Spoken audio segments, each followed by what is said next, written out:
There's a sun in the sky, there's a cloud drifting by. All kinds of birds make you wish you could fly. Okay, and yes, of course, we are still soaring higher with strength, love, and zeal. We recognize our wholeness. And now we are going to recognize our speakers. So today, once again, as I said, Reverend Kelly spoke to us last week, and she's going to continue with talking about healing hesitancy. That I think is probably going to make a lot of sense for me, since I seem to be a person who likes to procrastinate a lot. Maybe I'll pick up a tip or two about this. Anyway, welcome, Reverend Kelly, wherever you may be there. Don't see at the moment, so I'll have to move my screen here so I can see. I'm here. There you are. I see. Okay. Okay. And I'll just to say just a word about you. You are a consultant, a teacher, an author, and transformative mentor who shares your passion for living what you call the twofold path of an engaged spiritual life, embracing the inner path of wisdom and healing, as well as demonstrating the outer path of compassionate service. And we see that in you, my dear. And you are very much a pleasure to listen to. And you are very much tell it like it is and down to earth teacher. And I'm so delighted to be hearing you speak again. So, Kelly, over to you. Thank you, Lynn. I'm laughing inside while I'm listening to you introduce me, because I'm thinking, I don't know if you're going to like it by the time I'm done, because what I do is challenge, is challenge the answers to questions. Questions. We have a lot of questions at times, and we're also given quote unquote answers. And I'm the kind of person, and have been my whole life, where I'm going to question the answer. And I think that's what the spiritual journey and our spiritual growth and our evolution is all about. So all that being said, if you might want to put your seatbelt on, because I'm talking about healing hesitancy today, and I'll likely share some things that challenge conventional thinking, that challenge even some things you've already said in the service, around some affirmations or other words. And please know that this is Kelly, right? This is what you're getting is my evolution. When we read Charles Fillmore or Myrtle Fillmore, the co-founders of Unity, if you read their work chronologically, because they wrote over multiple decades, what you get is their journey, right? They were no different than you or I. They just were putting it on paper and it getting shared. So how many of us put our evolution on paper and share it with the world? Not very many, right? We kind of live in a culture that we need to, we keep it all contained. And we've also kind of created a culture, especially within Unity and New Thought places, that there are places where there's this unconscious, unexamined assumption that it's not okay to not agree with what you're hearing, or it's not okay to challenge what you're hearing, or it's not okay, or assumptions around, okay, so if I'm sick, there's something I'm not doing, or I'm not doing it enough, or I'm not doing it well enough, or blah, blah, blah. It starts to sound like the adults on Peanuts, as far as I'm concerned. So today, I'm going to be challenging quite a bit of our idea of healing. And so last week was sacred stuckness, right? And so this is healing hesitancy. And they kind of go together, right? But last week I talked about sacred stuckness in terms of, we live in a culture of scarcity, separation, and supremacy. And our antidotes to living that, to shifting our consciousness, digging up our unconscious, unexamined assumptions, was about safety, dignity, and belonging. And you'll have to go back to listen to it. I'm not going to repeat it all. And so today I'm kind of picking up on some of that. I'm not going to repeat all those words, but kind of the thread of it. And I'm talking about healing hesitancy. And in terms of, one, I'm going to ask you in a few minutes what healing means to you, and we're going to talk about hesitancy, and I'm going to come at it from a different perspective. And Lynn, you actually, it was kind of perfect what you said about, you're kind of taking on the procrastinating. And in my mind, I went, excellent, because I know where I'm going with my talk, right? But we hear and we've been taught that procrastination is not a good thing, without actually pausing to kind of go underneath and go, well, what is the procrastination? Like, what is it that's in there that kind of holds me where I am? I don't really ultimately, generally speaking, I don't think we're just lazy, right? There's something, yes, there's days and times where I'm like, yeah, no, I did one thing today, I'm all good, and kind of move on. And I also believe that the hesitancy or the procrastination, there's much, much more to that. Oh, look, sorry, squirrel moment. Marge has a butter tart up with my name on it. Like it's even labeled, a little flag. Like, now that's a friend. That's a true friend. For those of you that don't know, my lineage, part of my lineage is French Canadian and Anishinaabe. So I spent summers in Bayfield, Ontario, and every summer it was always a butter tart feast. We had at least one a day. And the treat was to walk into town from, we had cabins on the lake, but to walk into town, buy butter tarts, and maybe they made it back to the cabins. But so that's the butter tart joke. Anyway, no hesitancy in acknowledging butter tarts. I want to start with a little story. It's called The Buried Giant, and it's written by Kazuo Ishiguro, who's a British novelist and was born in Japan. And it's maybe about 10 years old. But the story of The Buried Giant gives us this question. It says, what is the connection between a person's identity and their memories? What's the connection between a person's identity and their memories? The story is set in medieval Britain, and it follows this elderly couple, Axel and Beatrice, and also their village.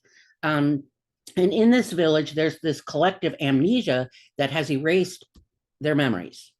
And the author writes in the story, in this community, the past was rarely discussed. I do not mean that it was taboo. I mean that it had somehow faded into a mist as dense as that which hung over the marshes. It simply did not occur to the villagers, to think about the past, even the recent past. So Axel and Beatrice have this vague recollection, this vague memory that they have a son.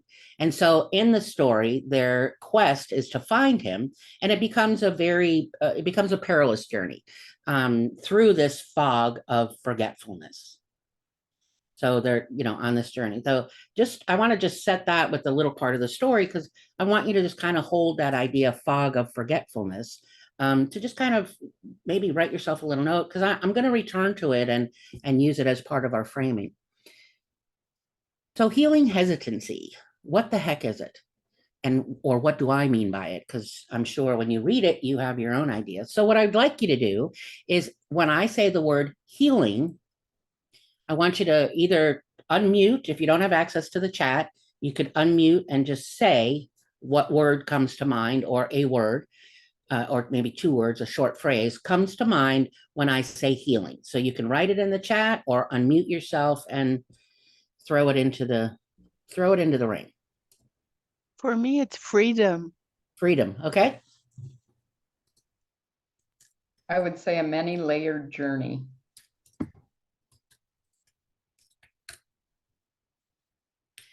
Remembering oneness, body or mind, return to wholeness.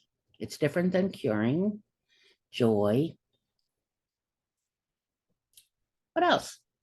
When I say healing, what comes to mind? The good, the bad, and the ugly. Feeling better.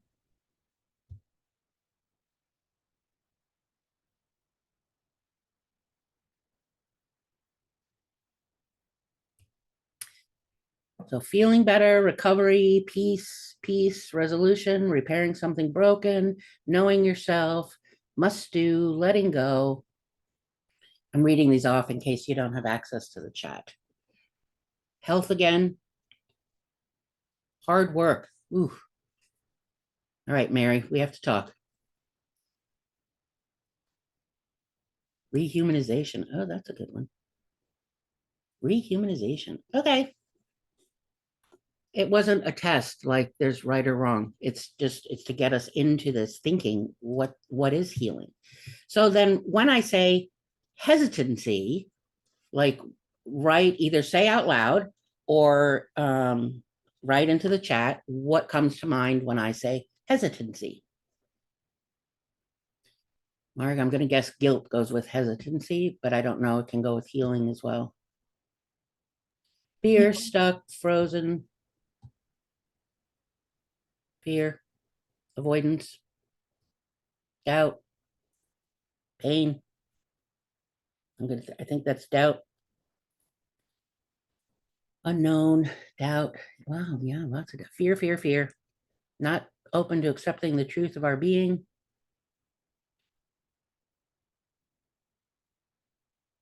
Okay. Anything else? Procrastination and fear. Ooh, ouch, getting it wrong. Yeah. Yeah. Disconnected, trying over trusting, unsure. So in case you didn't notice, because I was reading the things in the chat, and maybe you can read it, we have quite a bit of judgment about hesitancy, don't we? Lack of faith. We've decided these are all the things it means. And I don't know how many of us have actually paused to think about, to really take a dive into what does hesitancy mean.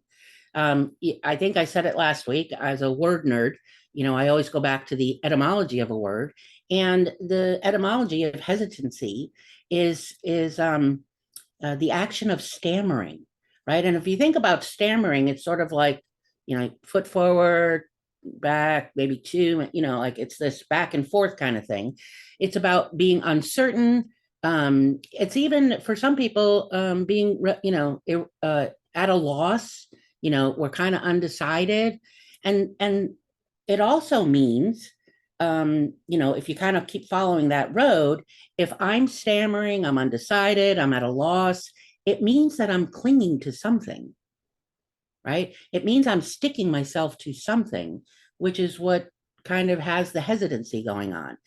And in case you were ready to go there, what I'm clinging to or what I'm sticking to is not necessarily something that's not for me, right? I can be clinging to something that, intuitively I know I need to stay put. If you look at all these things about what being hesitant means, doubt, fear, not accepting the truth, procrastination, getting it wrong, disconnected, I'm going to challenge you on all of those. And hopefully by the end of my talking head, you might be willing to kind of go, maybe not. There's power in that pause, the hesitancy, right? There's an enormous amount of power in that pause. There's gold in the mud. Right. So the healing hesitancy is about finding the gold in the procrastination. I think that, I believe that we, part of the hesitancy is not actually trusting our own faculty of wisdom, of discernment. Like if I pause, there's an enormous amount of power in that pause. And if I pause and actually intentionally, because we're always using the 12 powers, right? Largely unconsciously. But if I pause and actually consciously engage, discernment, imagination, strength, that I'm going to find power in there, right? I'm going to find gold in there. I'm going to find what I'm clinging to. When it comes to wholeness, we're never quite as close as we think we are, but we're also never as far as we're afraid we are. I know that we claim I'm whole, but that's an affirmation. I'm talking about the awareness of wholeness. I don't, many of us don't necessarily have a sense of wholeness, like really embodied sense of wholeness. We speak the words, we, might believe the words, we want to embody it, and maybe not quite sure what wholeness even means, or what does it mean for me? Not somebody else's definition, but mine. Right. So when it comes to wholeness, we're never quite as close as we may think in terms of our awareness, but we're also never as far away as we might fear. So again, just kind of hold that. You don't have to agree or disagree, but here's another thing to take on is if I say something that challenges you, you find your insides going, like pushing back, or feeling a little defensive, or it's challenging what you believe, good, because that's my job. My job is to challenge. You don't have to change your mind. And I do think we, in this current form, in our world, in our journey, need to be questioning some of these things that we, hold on to, because some of the things we cling to are incredibly life affirming. Some of the things we cling to that cause us to hesitate maybe are not, or we've just believed something so long, we don't necessarily want to evolve it or change it. I want to use a story out of the Gospel of John that is the healing man at the pool of Bethesda. And I'm going to bring it up on the screen because it's kind of long, and just read it to you. And then I want to use it as part of this conversation. So a lot of us know this story, but it comes out of John chapter 5, verses 2-9. So now in Jerusalem, by the sheep gate, there's a pool called in Hebrew Bethzatha, which has 5 porticos. And porticos are like big door openings. In these porticos lay many ill, blind, lame, and paralyzed people. And one man was there who had been lame or ill for 38 years. When Jesus saw him lying there and knew that he had been there a long time, he said to him, "Do you want to be made well?" And the ill man answered him, "Sir, I have no one to put me into the pool when the water is stirred up, and while I'm making my way, someone else steps down ahead of me." And Jesus said to him, "Stand up, take your mat, and walk." And at once the man was made well. He took up his mat and he began to walk. And what's interesting about this healing story is right before it is the story of the Samaritan woman at the well. There's the story of healing the centurion's son. There's these multiple stories in a row that are what we would call healing stories, or even signs that, that the writers of the Gospel of John writes them as signs to make sure people get that Jesus is the Messiah. So just a couple of things about this story that you need to know is, one, there's these 5 porticos, right? These doorways. And the sheep gate is an important entrance. And really, when looking at the archaeological and historical records, really quite a beautiful place. So people were always laying around this pool. And the myth of the story is that this pool, so when the lame man says, no, there's no one to help me into the pool when the water is stirred up. And so the myth of the story is that the water is stirred up when the angels come and stir it up. And when the water is stirred up, that's when you have to get into the pool. That's when healing happens. Well, if you're lame, what are the chances you're going to be the first one in the pool that gets the benefits of the water that's stirred up? Which is why he says, the water stood up, and while I'm making my way, someone else, steps down ahead of me. So there's never going to be a time when he steps in first, is kind of what he's saying. And then Jesus tells him to stand up, take your mat, and walk. So why do I use this story for the healing hesitancy? I use the story for a few reasons. One, there's, this gentleman has a belief, has an understanding of what his healing would look like and how to go about it, and Jesus is kind of going, yeah, not so much, do this. The other thing that I think is even more important is, if you think about the story, we don't hear anything else that happens after Jesus says, pick up your mat and walk. The gospel writer has the guy healed. The writer of the gospel writes the story that the man picks up his mat and keeps going. What we don't get is the rest of the story? Like, we have no idea. Think about it for a moment, right? So now I'm bringing us into one of the elements for me that I believe is important. That's part of our why we hesitate in healing is now we're drawing on some memory. Now we're drawing on some, the story kind of thing. And when I say memory, if what this question that I ask is like, what's the rest of the story? Like, what do you think? Here's a guy that's been laying there for 38 years. One, what do I think his life was like? So to answer that question, we're each going to kind of engage our imagination. We're each kind of going to engage our own memory in terms of when have I seen that in my life? Maybe I've had times that I was just completely, down and out and not able to get up, um, physically or metaphorically. When in asking the question, what about the rest of his life? He's been there for 38 years, meaning he has no family, he has no wife, he has no um, um, means of earning a living other than 38 years of begging, no children, no home, no quote unquote usual life that everybody else around him would have. So if I ask the question, what's the rest of the story? I need to rely on it's the pause, right? Rather than just taking the story, great, healed, got up, walked. There's more to it. There's so much more to the story. So my question becomes, well, how easy do you think life was after this?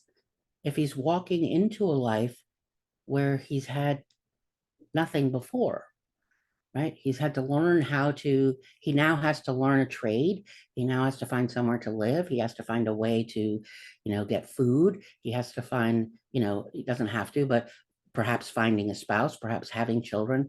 Think about 2000 years ago, first century Palestine, first century, the time of Jesus. These were all the norms of culture. So this memory thing is, I believe, part of why the hesitating in healing. And so let me just go a little bit more with that. When I, kind of go with, okay, when I hesitate, what am I doing? I think we hesitate and need to pause even longer and check in. Like, what is my body telling me about this hesitation? What is my mind doing? Like, what are the thoughts that I'm having? What are the images? What emotions am I having? And I think it's, we hesitate because there's storytelling that needs to go on.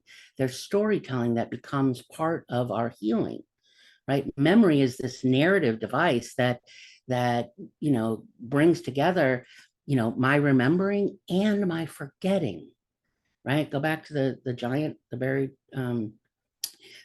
story in that village, that fog of forgetfulness. So what kind of fog of forgetfulness is going on when I'm pausing, when I'm hesitating, on a healing journey, right? So there's this memory thing, this storytelling thing. So when you find yourself pausing, pay attention to what your mind is doing and where you're going. What is my body saying to me? What are the images? What am I looking back at, right? Including ancestrally, right? Because memories don't have any boundaries. It connects me with you. It connects my personal with the greater shared community. It doesn't just exist within my mind, but within my whole body. So when I find myself hesitating, pausing, what some people are calling procrastination, I would kind of push back. And is it really procrastination, which really doesn't have a kind of a life affirming quality to it? Or is it, I need to pause and tap into the story of me individually and me collectively? Because some of the things that we think need healing are just kind of these threadbare places in our life. And when I acknowledge those threadbare places, and I acknowledge that I'm not doing this alone, which I think in unity, we have way too many things focused on I, and expand it to, the many. When I look at these threadbare places that I think need healing, they're actually places that allow someone else to come along and stitch themselves to me, right? Stitch ourselves together, right? Think of the things that healing is not a destination, but this journey. And think of them as threadbare, meaning they need a, like if you've ever darned socks, and I don't know anybody does that anymore. I think they just give them away and buy new ones. But I watched my grandmother darn socks, and the threads get threadbare, like you can see through them. So think of those places in my life, the things that I consider a wound or a trauma or something I think needs healing, and think of it as a threadbare place for others to come along and kind of stitch those places so they're not quite so open, because we don't do this alone. There's no way we do this alone. So think about it that way, that this storytelling, this memory practice, right? And that fog of forgetfulness, right? And in pausing and looking at memory, at storytelling, and not just my memory, but familial memory, ancestral memory, just reaching back the stories. What is it that what's it telling me in my body, in my emotions? The other question in terms of hesitancy, healing hesitancy, is what are our wounds, right? The things that we call wounds, what exactly are they doing and what are they building? Right? What are they doing and what are they building? We often use terms when we have discomfort or, something in our life that, well, I got to heal that, kind of like, some of the responses was there was pain, avoidance, fear, stuck, rehumanization, hard work, to have health again as if I don't have it now, to know yourself. Absolutely. Repairing something that's broken. I would challenge the broken piece, right? That our wounds, our traumas, the things we think need healing are building something. We use terms like growing edge, meaning making as ways to kind of obscure this journey of healing, this journey of transformation that oftentimes we think is about returning to something familiar or returning to something we've been taught or told we should be achieving, and we hold that unconsciously. So just like the healing at Bethesda, I think every wound comes with its own world and gives me the chance to, okay, what's after the story? Right? Where's, like when Jesus asks the man, are you sure you want to be healed? I hear it. So this is Kelly, 21st century. I think Jesus goes, are you sure you want to be healed? Because I think, when you're outside of it, if there's, the healing and the moving forward, there's a shift in consciousness. There's a shift in how I be in the world. There's a shift in how I respond and how I be with you and how we be in community, right? There's always a shift in that. So the way I do this differently, the way I do healing differently, the one is, and this was very interesting because of the song that was about grace, and I think I talked about this last week, is I give myself large doses of grace. There's nothing wrong with hesitating. Healing takes a lot of forms. You can already be in the healing. I give myself large doses of grace.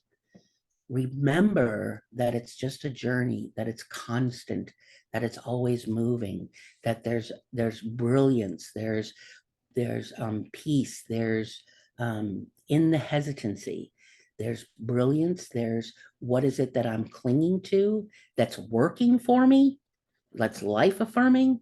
There's a reason I don't move right in very often, more than I may give myself credit for. As opposed to assuming I'm doing something wrong, or I need to get out of this, or I need to be here, or.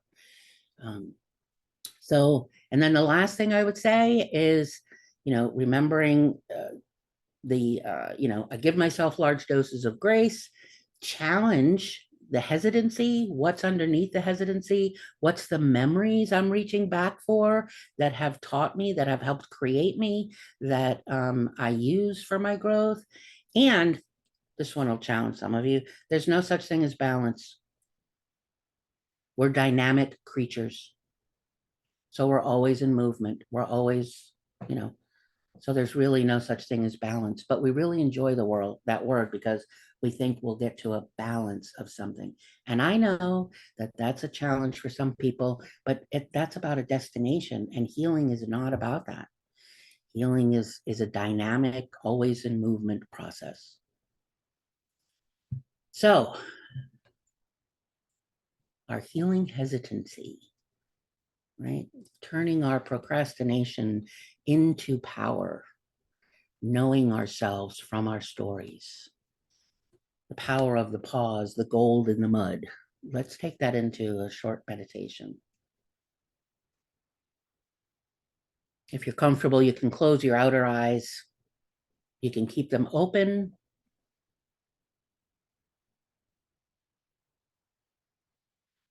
Just follow the breath, the natural rhythm of your own breath.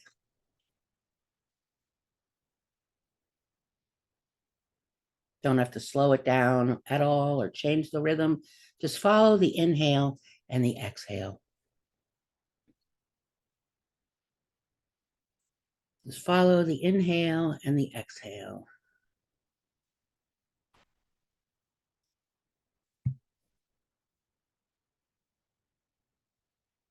Dropping the shoulders, maybe pushing them back a little bit to open the chest. Maybe breathing a little bit deeper into the belly.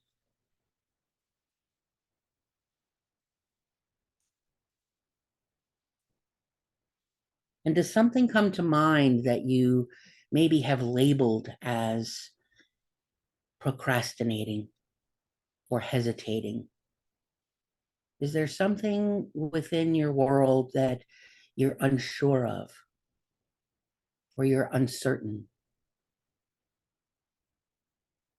Know that it is in no way a lack of faith.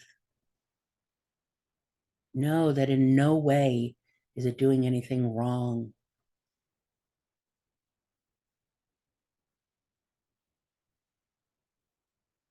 And if I am feeling any fear around that, there may be a good reason. Fear means that love lives there. So, what is it in this hesitancy that I am loving?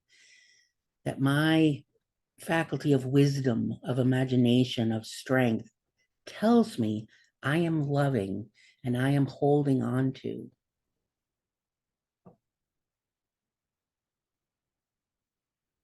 There is no time in a healing journey because there is no destination.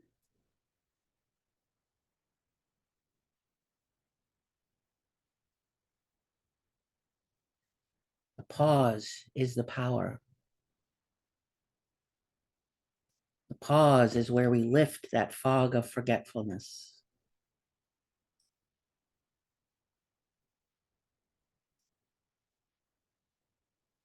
So hesitation becomes a spiritual practice, not a way to judge ourselves.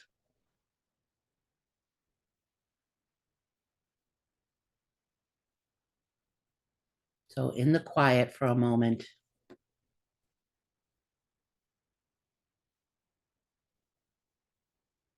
remember to be thankful for those threadbare places in your life, for it gives the many who are around you something to stitch themselves to. We do not do this journey alone. So in the quiet, be thankful for those threadbare places. And tell yourself, I give myself large doses of grace. Say that silently a few times.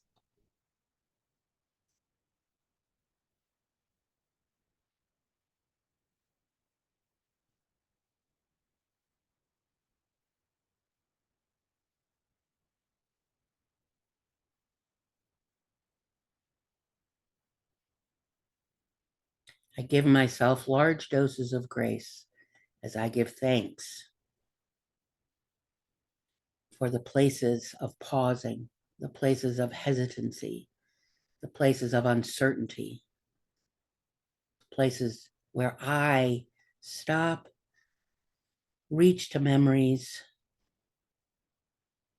lift the fog of forgetfulness.